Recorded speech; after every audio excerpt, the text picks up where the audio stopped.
তার ভালো মন্দ জিজ্ঞাসা করো। সে চলে যাওয়ার সময় কাকা আসবেন কিন্তু আবার ঘুরে যাবেন কিন্তু, তাই তো? এইভাবে দাদু ঠাকুমারা আগেকার দিনের লোকেরা এইভাবে আতিথ্য করত। কিন্তু এখনকার দিনে আতিথ্য কি রূপে হয়? আমাকে কিছু শিখাতে হবে না, আমরা জানি নতুন বউ আর কি। তারপরে যদি বলে চলো বৌমা বাড়িতে কয়েকজন লোক এসছে, 2-3 জনের জন্য চা বানাও। চা বানাতে হবে না, দুটো ঠান্ডা নিয়ে আসো, দুটো ঠান্ডা এনে দাও, তাই তো নাকি? চাটা করার সময় নেই, আবার বাসন কি মাজবে। হালেলুয়া। এবার বলছে আত্মীয় চলে যাওয়ার সময় আগেকার দাদু ঠাকুমারা কি বলতো, যে কাকা আবার আসবেন কিন্তু মাঝে মাঝে ঘুরে যাবেন। আর এখনকার দিনের লোকেরা কি বলে? মনে মনে বলে যে আর যেন না আসে, আসলেই তো খরচা, আসলেই তো আবার সেই বলবে চা বানাও বানাও, অশান্তির ব্যাপার। তাই তো? হালেলুয়া। বাইবেলে যীশুখ্রিস্ট, বাইবেলের কাছে অনুতাপিনী স্ত্রী, একজন অনুতাপিনী স্ত্রী, সে যিশুর নিকট আসলো যখন শুনতে পেরেছে যে যীশুখ্রিস্ট ওই শিমনের বাড়িতে নেমন্তন্ন খেতে এসছে। হালেলুয়া। বাড়িতে বাইবেলে লেখা আছে একটা ঘটনা, যে যখন আগে বিয়ে বাড়ি ছিল, যীশুখ্রিস্টের প্রথম আশ্চর্য কাজ কান্না না করে বিয়ে বাড়িতে জলকে দ্রাক্ষারস করা, তাই তো? সেই বিয়ে বাড়িতে প্রবেশের দ্বারে বড় বড় জ্বালা ছিল, তাতে জল থাকতো। যে কেউ বিয়ে বাড়িতে প্রবেশ করতো সে পা ধুয়ে হাত ধুয়ে তারপর বিয়ে বাড়িতে প্রবেশ করতো। এটা একটা বড় আতিথ্যের মধ্যে পড়ে। হালেলুয়া। বাইবেলে বলছে যীশুখ্রিস্ট যখন শুনেছে যে শিমনের বাড়িতে এসছে, তখন সেই স্ত্রী লোকটি সেই শিমনের বাড়িতে চলে গেছে। গিয়ে সে কি করছে? যীশুখ্রিস্টের পাকে চুম্বন করছে। যীশুখ্রিস্ট বসে আছে, তার পাকে চুম্বন করছে। সে কান্না করছে, তার চোখ দিয়ে যে জলটা পড়ছে সেই জলটা তার মাথা চুল দিয়ে মুছে দিচ্ছে আস্তে করে। হালেলুয়া।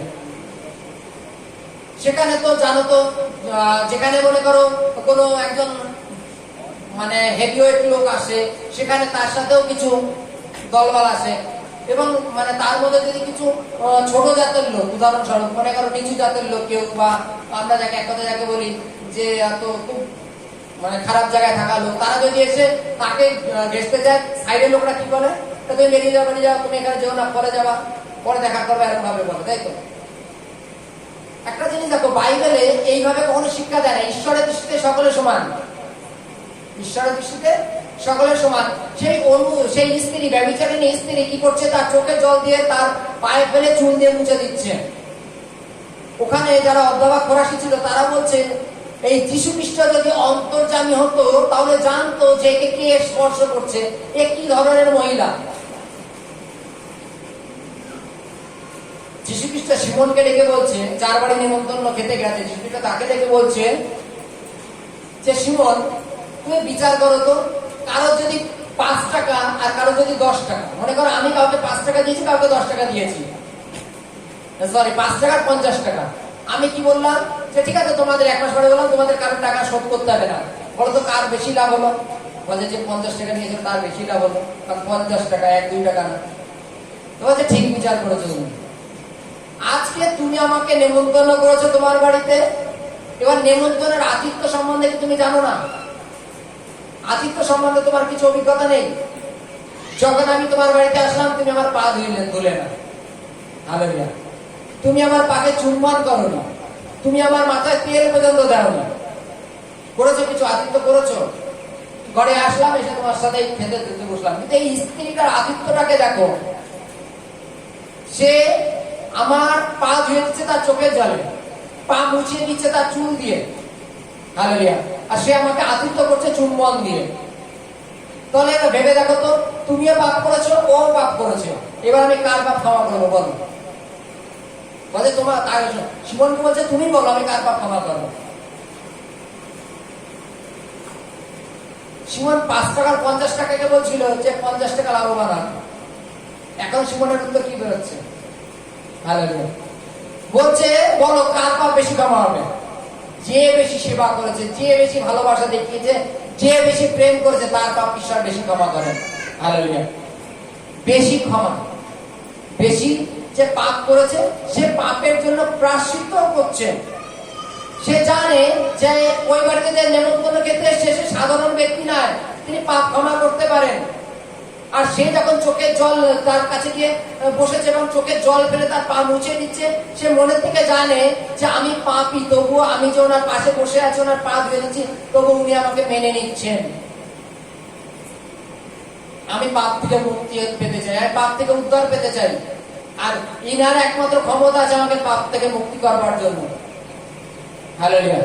যীশু খ্রিস্ট কি বলছে যে বলো কার পাপ বেশি ক্ষমা হলো।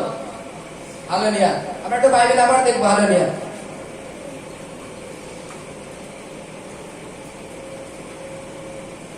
আমি 40 থেকে। হালেলুয়া।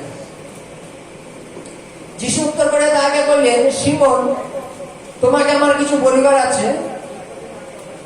সে বললেন, গুরু বলুন। একজনে দুজন ঋণী ছিল, একজন ধরিত 5 সিকি আর একজন 50 সিকি।